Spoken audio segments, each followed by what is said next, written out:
कृण्वन्तो विश्वमार्यं कृण्वन्तो।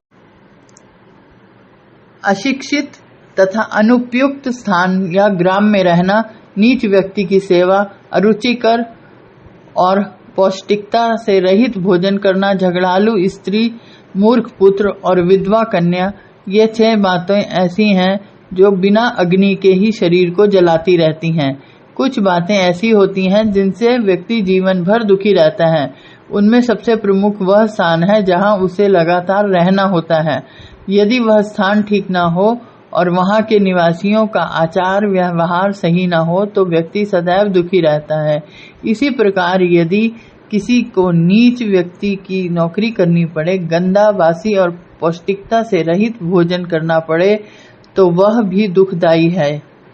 यदि स्त्री झगड़ालू हो, छोटी छोटी बातों पर झगड़ा करती हो, तो गृहस्थ का सुख कैसे प्राप्त हो सकता है।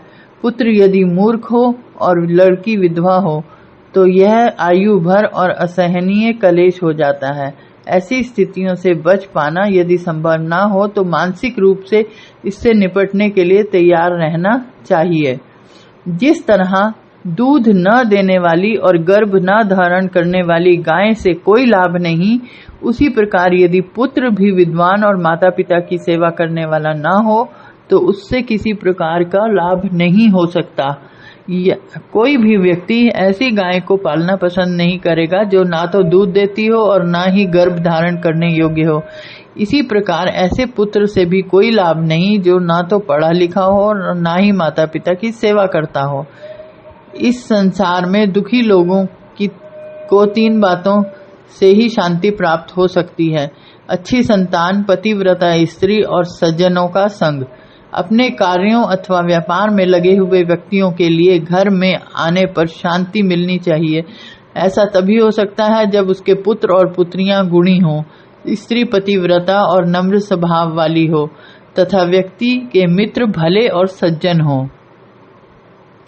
राजा एक ही बार आज्ञा देते हैं, पंडित लोग भी एक ही बार बोलते हैं, कन्या भी एक ही बार विवाह के समय दान में दी जाती है, सरकार का ही एक बार आज्ञा देती है और उसका आदेश कानून का रूप ले लेता है। प्रजा को उस पर चलना ही होता है। इसी प्रकार पंडित लोग भी किसी आयोजन में श्लोक आदि एक ही बार बोलते हैं। ठीक इसी प्रकार कन्या का विवाह भी एक ही बार होता है। माता पिता अथवा अन्य संबंध रखने वाले कोई वचन देते हैं तो उसे निभाने का पूरा प्रयत्न किया जाता है। चाणक्य का कहना है कि यह ऐसे कार्य हैं जो केवल एक बार ही होते हैं, इन्हें बार बार नहीं दोहराया जाता। इनके साथ संबंध बार बार निश्चय बदलने से बात हल्की पड़ जाती है और उसका प्रभाव कम हो जाता है। हानि और समाज में अपयश दोनों प्राप्त होता है। तप अथवा किसी प्रकार की साधना का कार्य एक अकेला व्यक्ति ही अच्छा कर सकता है। यदि 2 छात्र मिलकर पढ़ें तो अध्ययन अच्छा होता है और गाने के लिए यदि 3 व्यक्ति मिलकर अभ्यास करते हैं तो अच्छा रहता है। इसी प्रकार यदि यात्रा आदि पर जाना हो तो कम से कम 4 व्यक्तियों को ही जाना चाहिए। खेती आदि कार्य ठीक प्रकार से चलाने के लिए 5 व्यक्तियों की आवश्यकता होती है, जबकि युद्ध में यह संख्या जितनी हो उतना अधिक अच्छा है। चाणक्य कहते हैं कि तप अथवा साधना व्यक्ति को अकेले ही करनी चाहिए। एक से अधिक होंगे तो उसमें विघ्न पड़ेगा। अध्ययन 2 व्यक्तियों के बीच ठीक रहता है क्योंकि दोनों एक दूसरे को कोई बात समझा सकते हैं। गाने के अभ्यास के लिए 3 लोगों का होना इसलिए आवश्यक है क्योंकि उनमें से एक जब अभ्यास करता है तो दोनों सुनने वाले अपनी अपनी प्रतिक्रिया जाहिर कर सकते हैं। कहीं यात्रा पर जाने के समय 4 व्यक्ति और खेती आदि के लिए 5 व्यक्तियों की आवश्यकता होती है। युद्ध ऐसा कार्य है जिसमें जितने भी अधिक लोग हों उनसे सहायता ही मिलती है। पति के लिए वही पत्नी उपयुक्त होती है जो मन, वचन और कर्म से एक जैसी हो और अपने कार्यों में निपुण हो। इसके साथ ही वह अपने पति से प्रेम रखने वाली तथा सत्य बोलने वाली होनी चाहिए। ऐसी स्त्री को ही श्रेष्ठ पत्नी माना जाता है। आचार्य चाणक्य ने आदर्श पत्नी के गुणों की चर्चा करते हुए भी यह संकेत किया है कि पति को कैसा होना चाहिए। यह तो हम सभी जानते हैं कि पत्नी पति से कुछ न छिपाए, लेकिन पत्नी के रहस्यों को छुपाना अपना अधिकार मानते हैं पति। घर को संभालने का कार्य पत्नी कुशलता से करे और पति से प्रेम करती है तो पति आज बदलते परिवेश में आचार्य के कथन को व्यावहारिक रूप से देखने परखने में की आवश्यकता है।